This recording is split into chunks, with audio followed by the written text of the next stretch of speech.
अध्याय 1 कुरुक्षेत्र के युद्ध स्थल में सैन्य निरीक्षण।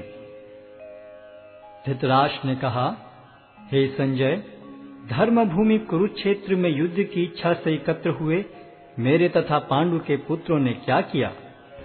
संजय ने कहा, हे राजन, पांडु पुत्रों द्वारा सेना की व्यूह रचना देखकर राजा दुर्योधन अपने गुरु के पास गया और उसने ये शब्द कहे, हे आचार्य, पांडु पुत्रों की विशाल सेना को देखें, जिसे आपके बुद्धिमान शिष्य द्रुपद के पुत्र ने इतने कौशल से व्यवस्थित किया है। इस सेना में भीम तथा अर्जुन के समान युद्ध करने वाले अनेक वीर धनुर्धर हैं, यथा महारथी युयुधान, विराट तथा द्रुपद। इनके साथ ही धृष्टकेतु, चेकितान, काशीराज, पुरुजित, कुंतीभोज तथा शैब्य जैसे महान शक्तिशाली योद्धा भी हैं। पराक्रमी युधामन्यु, अत्यंत शक्तिशाली उत्तमौजा, सुभद्रा का पुत्र तथा द्रौपदी के पुत्र, ये सभी महारथी हैं।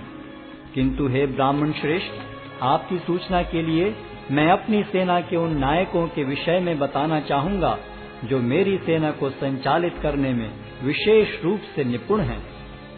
मेरी सेना में स्वयं आप, भीष्म, कर्ण, कृपाचार्य, अश्वत्थामा, विकर्ण तथा सोमदत्त का पुत्र भूरिश्रवा आदि हैं, जो युद्ध में सदैव विजयी रहे हैं। ऐसे अनेक वीर भी हैं जो मेरे लिए अपना जीवन त्याग करने के लिए उद्यत हैं।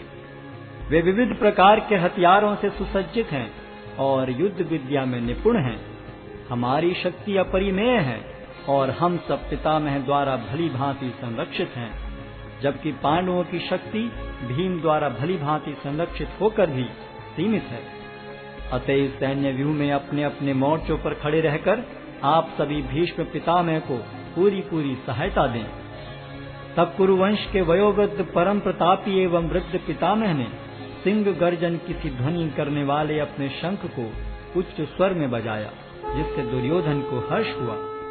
तत्पश्चात शंख, नगाड़े, बिगुल, तुरही तथा सिंह सहसा एक साथ बज उठे। वह समवेत स्वर अत्यंत कोलाहलपूर्ण था।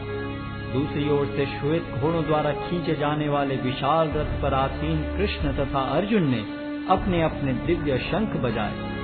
भगवान कृष्ण ने अपना पांचजन्य शंख बजाया, अर्जुन ने देवदत्त शंख तथा अति भौजी एवं अति मानवीय कार्य करने वाले भीम ने पौंड्र नामक भयंकर शंख बजाया।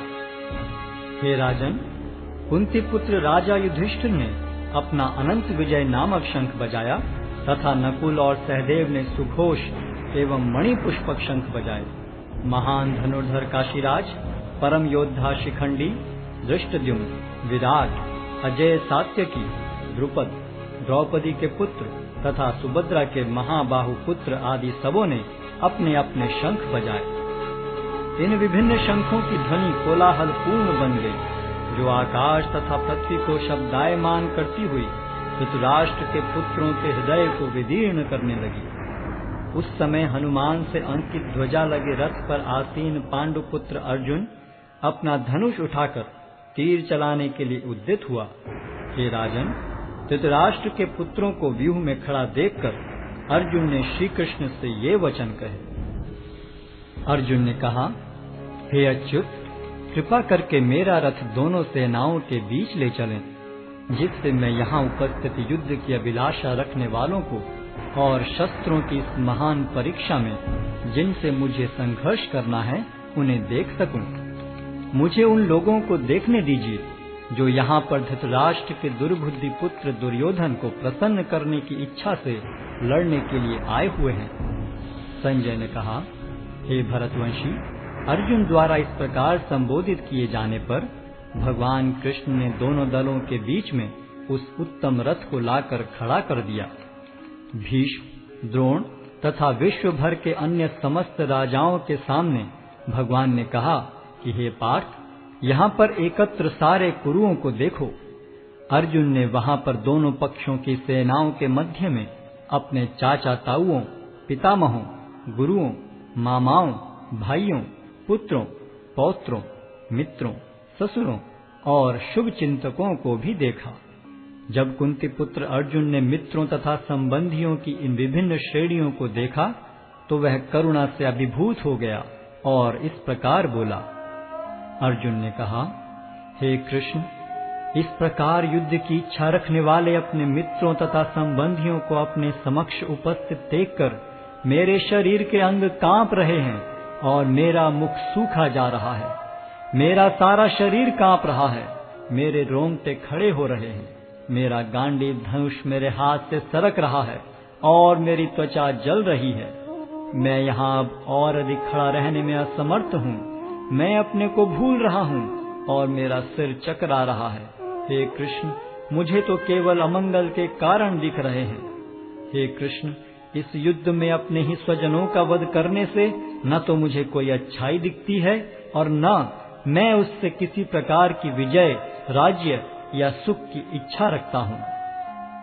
हे गोविंद, हमें राज्य, सुख अथवा इस जीवन से क्या लाभ, क्योंकि जिन सारे लोगों के लिए हम उन्हें चाहते हैं वे ही इस युद्ध भूमि में खड़े हैं। हे मधुसूदन, जब गुरुजन, पितृगण, पुत्रगण, पितामह, मामा, ससुर, पौत्रगण, साले तथा अन्य सारे संबंधी अपना अपना धन एवं प्राण देने के लिए तत्पर हैं और मेरे समक्ष खड़े हैं, तो फिर मैं इन सब को क्यों मारना चाहूंगा, भले ही वे मुझे क्यों न मार डालें। हे जीवों के पालक, मैं इन सबों से लड़ने को तैयार नहीं, भले ही बदले में मुझे तीनों लोग क्यों न मिलते हों।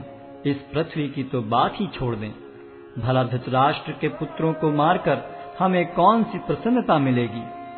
यदि हम ऐसे आतताइयों का वध करते हैं तो हम पर पाप चढ़ेगा। अतः यह उचित नहीं होगा कि हम धृतराष्ट्र के पुत्रों तथा उनके मित्रों का वध करें। हे लक्ष्मीपति कृष्ण, इससे हमें क्या लाभ होगा और अपने ही कुटुंबियों को मारकर हम किस प्रकार सुखी हो सकते हैं। हे जनार्दन, यद्यपि लोक से अभिभूत चित्त वाले ये लोग अपने परिवार को मारने या अपने मित्रों से द्रोह करने में कोई दोष नहीं देखते, किंतु हम लोग जो परिवार के विनष्ट करने में अपराध देख सकते हैं, ऐसे पाप कर्मों में क्यों प्रवृत्त हों। कुल का नाश होने पर सनातन कुल परंपरा नष्ट हो जाती है और इस तरह शेष कुल भी अधर्म में प्रवृत्त हो जाता है। हे कृष्ण, जब कुल में अधर्म प्रमुख हो जाता है तो कुल की स्त्रियां दूषित हो जाती हैं और स्त्रीत्व के पतन से हे वृष्णिवंशी अवांछित संतानें उत्पन्न होती हैं।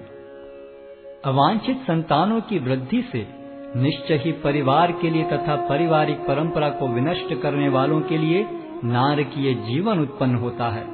ऐसे पतित कुलों के पुरखे गिर जाते हैं, क्योंकि उन्हें जल तथा पिंडदान देने की क्रियाएं समाप्त हो जाती हैं।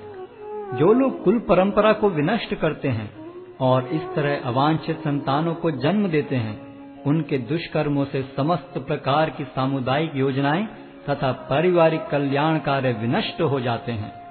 हे प्रजापालक कृष्ण, मैंने गुरु परंपरा से सुना है कि जो लोग कुल धर्म का विनाश करते हैं वे सदैव नरक में वास करते हैं। ओहो, कितने आश्चर्य की बात है कि हम सब जघन्य पाप कर्म करने के लिए उद्यत हो रहे हैं। राज्य सुख भोगने की इच्छा से प्रेरित होकर हम अपने ही संबंधियों को मारने पर तुले हैं। यदि शस्त्रधारी धृतराष्ट्र के पुत्र मुझ निहत्थे तथा रणभूमि में प्रतिरोध न करने वाले को मारें तो यह मेरे लिए श्रेयस्कर होगा। संजय ने कहा, युद्ध भूमि में इस प्रकार कहकर अर्जुन ने अपना धनुष तथा बाण एक ओर रख दिया और शोक संतप्त चित्त से रथ के आसन पर बैठ गया।